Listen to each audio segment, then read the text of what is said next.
I now sell using 4 different options, and today we're going to talk about why. Hey you guys, welcome back to the Magness Moguls Podcast. I'm Jonah Magness. I've been able to help out some of my friends with their Taekwondo studios, and we're going to share some of the things that have worked for us. Today we're going to talk about my evolution through the sales process and how I've changed it and what's gotten better about it and why I've decided to do the things that I've done throughout these past couple of years. Also, at the end of this video, I have a bonus tip that's been helping me upgrade 3 times as many people in the first 45 days. When I first started doing sales, I used the A or B method, and it's a really good optionality as well as a great way to start for new salespeople. The benefits of having more than one option is it gives myself as the salesperson more control over the conversation, as well as it takes out the assumed no. What I mean by the assumed no is, for example, if I talk about how our enrollment fee is $99, your tuition for every 4 weeks will be $200, and if you sign up today, I'll waive the enrollment fee, or I'll cut the enrollment fee in half. Then there's an assumed no, because I'm basically asking, do you want to sign up, yes or no? Do you want to pay this amount or no? Rather than using the A or B method. So an example of the A or B method would be, we have 2 different sign-up options. You can either do the $547 today to get all of your stuff, or we can do $248 and waive that enrollment fee for you. Which one would you like to go with? And what that allows for is they get presented with like that assumption that, okay, I already think you're going to sign up. Would you rather do this one or this one? This one saves you $3.99. This one saves you $99. You get to choose your own adventure on how much money you want to put down today. So obviously the third option still is like, no thank you. But there's a lot more friction because I'm speaking with confidence and asserting that they're going to be signing up when I present it in a way of, when you guys get signed up, would you like to do it with this package or this package? Rather than just being like, would you like to sign up today and I'll waive the enrollment fee, because that's what you like to sign up or not. And that's what we want to make sure we get away from, is not just letting it be a yes or no question, but rather presenting them 2 options. Then a little over a year ago, I started doing a 3-tier method, having an A, B, and C packaging process, and it worked really, really well.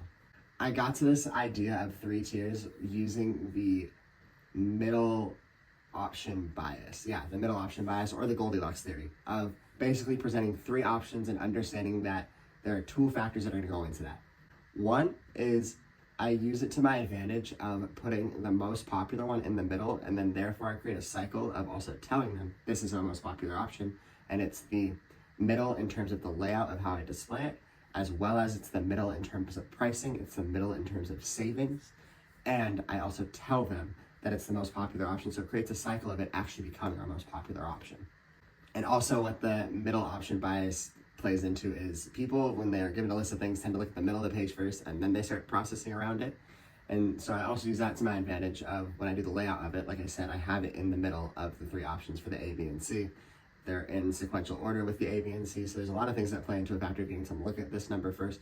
I also only highlight that one, and I just tell them it's highlighted because it's the most popular one. There's a lot of little things that go into me helping push them towards that one as the decision, because I also do genuinely feel it is the best option for them on the day. They get all their stuff, and that's just how I set it all up. So aside from like creating the most popular option and how like that whole 3-tier process works, if you're interested, leave a comment down below and I'll break that down a lot more about like what I liked about this versus what I do now with the 4 options. And I'll explain more about how it works out and how to get more people to choose a bigger number on the first day. What this really does even better than the A and B option with the 2 choices, as well as, or it does just as well as the 4-tier option, is I'm really taking out the no now. I'm offering them A, B, or C. Of course, the bottom one is always the assumed, like, or I don't have to sign up today. But I'm giving them 3 different choices that hopefully help them in different ways. They can pay for the year, get all these extra bonuses, save like $2,000. Or they can get all their stuff and get a free month. Or they can just sign up today. No heavy commitment, they just put the money down for the month on the first weapon, and they're able to continue on from there. And so they get to kind of choose their own adventure, and in that adventure, I'm still assuming that they're going to sign up, and I'm giving them the best options available, whether they want to save really big and put down a lot of money, or if they want to get started and have that little higher level of commitment and have all of their stuff. So that way the first 6 months is a really easy process of just learning how to come to classes and what the rest of the sport is all about. Finally, I recently just switched to using the 4-tier option, and it's not much different in terms of the benefits from the 3-tier option that I just talked about, but it has this little special twist to it that I really, really enjoy, and I've been playing around with, and it's been working super well. And that's my top tier, so like my A, my first one, that didn't change, and my bottom tier didn't change to get them in the door. But what I now have is at the top and bottom, in the middle, instead of just having one, I have two. And what those two options change up is if they're committing right away into our elite higher level program, or if they're starting off with our basic program. And so I automatically have it built in to talk about both programs, and that at least starts the conversation of, oh, there's also more to get into, regardless of which way you start. You can start guns blazing and start right away today, or you can start with our basic, but you always know that there's this other thing there. And it has been helping myself and my team not need to like find a way to jumpstart the conversation about what that higher level program is, and it creates a lot more of an organic process, even if they don't choose it on the first day. And in the same vein of everything, when I'm presenting the 4 options, is I'm still directing them, encouraging them for that middle tier, because it is still our most popular option. It's our most popular option because I tell them it's our most popular option. And it kind of is the best of both worlds in terms of they get way more savings than just paying for the first month and buying stuff along the way.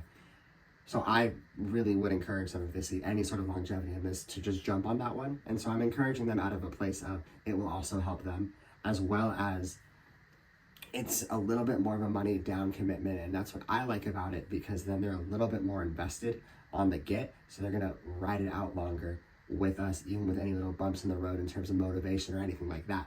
My bonus tip now, I know you guys watched all the way to the end of the video, and I appreciate you for it. Make sure you guys like and subscribe, so that way you guys can help the YouTube algorithm, and you'll get more of these videos. And I would love to help you guys out with your business specifically. But what the bonus tip is don't even worry about trying to force them to jump into your higher level program.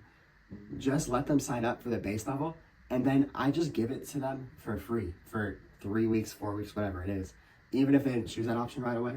And then in that shortened time period of like 3 to 4 weeks, maybe the week before it's up, and after 14 days of trying out that higher level class, or after 20 days of trying out that higher level class, I'll go back to them and be like, hey, do you remember what we talked about with that special? I'd love to honor that this one last time if you guys sign up before your free trial period is up from it, and we'll just pay the difference. That way you guys can just get started, you'll have all your stuff, or that way you guys can just get started, we'll just tack it on to the end of your membership that you guys already paid for.